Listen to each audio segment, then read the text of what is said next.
这是你打过最疯狂的比赛吗？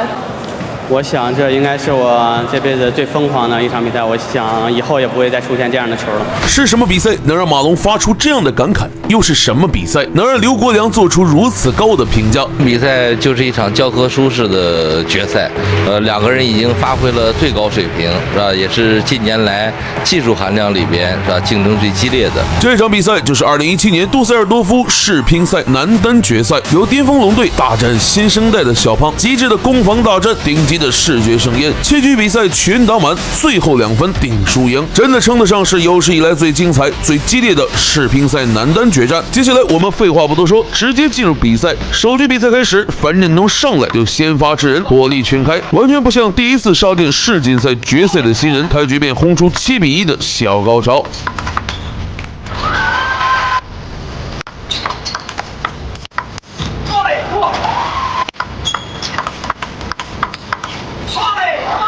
随后马龙逐渐找回状态，但仍被小胖高质量的正反手压制，很快比分来到10比7。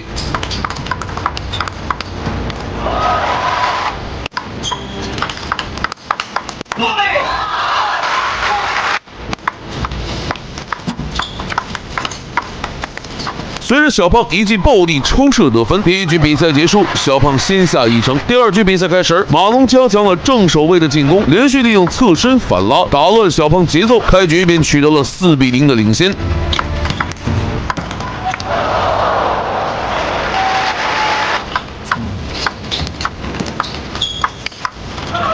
随后比赛进入相持阶段，虽然比分落后，但樊振东的攻势依旧犀利，比分也被他追至6比5。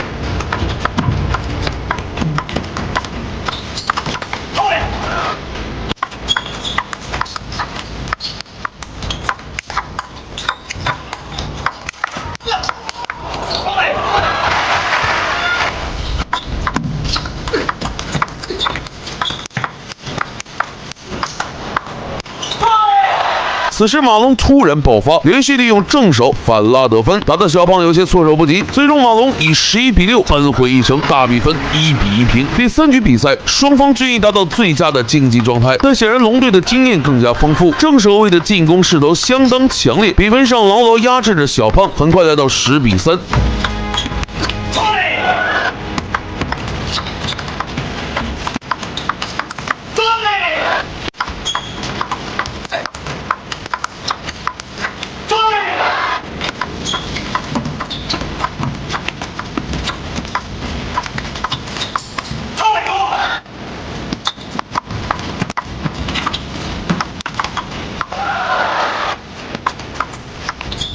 随着小胖回球落网，马龙11比3再下一城，大比分2比1领先。第4局比赛，马龙延续火热手感，不断利用自己的正手位进攻得分，比分很快来到了6比2。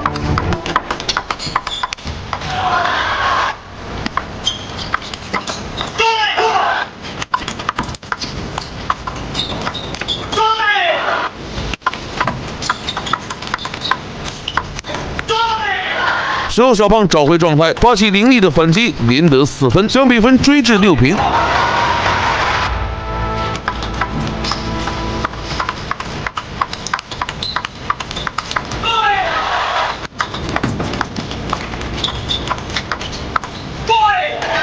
关键时刻，马龙再次爆发，打出一波4比1的小高潮，率先拿到局点。随后樊振东仍试图挽回局势，再度追回1分，但无奈为时已晚。随着小胖反手擦网出界，马龙11比8连胜3局，大比分3比1，率先拿到赛点。就当所有人都认为马龙会一鼓作气拿下比赛时，樊振东用实际行动告诉大家，比赛还远远没到结束的时候。因为这种面对困难逆流而上的人是绝不会轻言放弃的。我们老板在招工快的58同城上招到一名优秀员工，他来了之后，用很短的时间就谈成了一个客户，靠的就是这种逆流而上的精神。接下来，让我们看看樊振东是怎么做的。第5局比赛，殊死一搏的小胖及时改变策略，使用正手进攻，用凌厉的正反手变换抽击，打得马龙一时间无所适从，很快便取得6比2领先。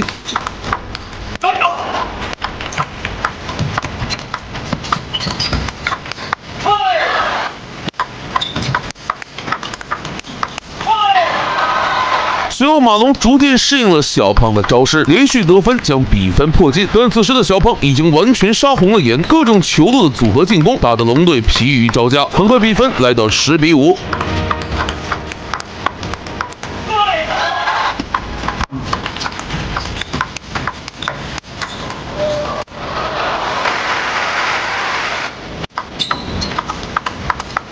随着马龙回球触网，樊振东11-5追回一局。第6局比赛开始后，樊振东延续火热状态，开局便火力全开，强势打出一波9-3的进攻狂潮。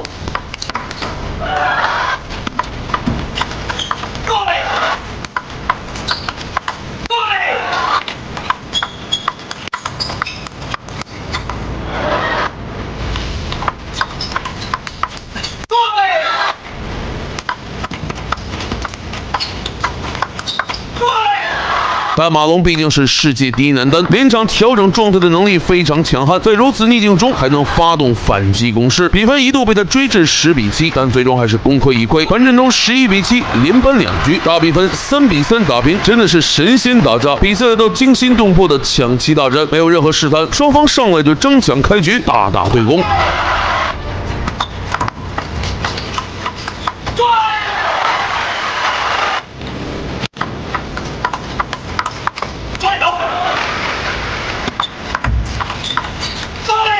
3-3平后，马龙突然变换节奏，利用发长球快攻，连得3分。樊振东也毫不示弱，很快还以颜色，正手爆冲和反手拧了，打出一波6-1的小高潮，比分来到9-7。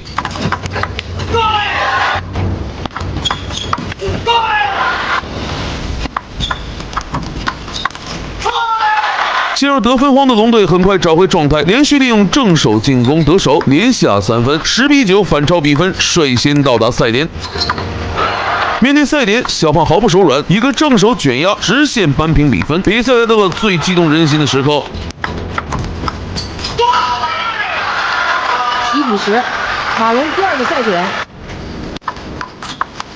哇！马龙发球之后，用一个完美的侧身冲直线，拿下了第54届世界乒乓球锦标赛男子单打的冠军。最终，马龙大比分4-3战胜樊振东，卫冕成功的同时，也开启了双满贯的征程。不得不说，这场比赛真的称得上是世乒赛男单的巅峰之战，看得人热血沸腾，血脉喷张。那么看完比赛，大家有什么想说的？欢迎留言谈论。